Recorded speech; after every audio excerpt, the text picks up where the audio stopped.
I try to look at it as a consumer of services, okay, and as your average citizen. So what I want to see when I walk out my front door, doesn't matter what county or city I'm in, but it's Dublin City, is that you want to see, you know, clean streets. You want to see pavements that aren't broken. You want to see roads that don't have potholes, public lights that work. You know what I mean? It's those basics, and if we can get them consistently right, I think we could become a more trusted organisation to deliver bigger things.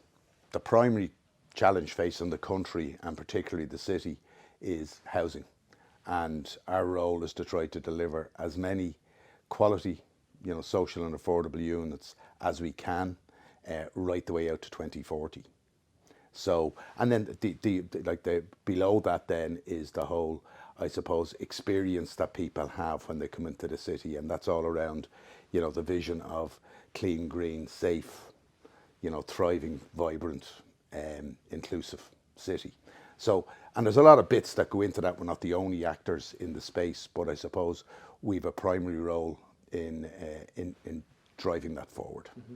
The vision, we've settled on a vision with the elected members and the executive.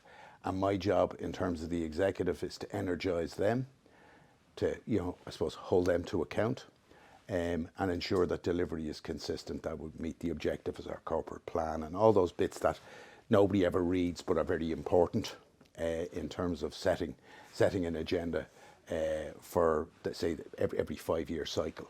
Mm-hmm. And then working with the elected members. You know, when I started 2.5 years ago, it was around what they thought was important. And that was, you know, the clean bit.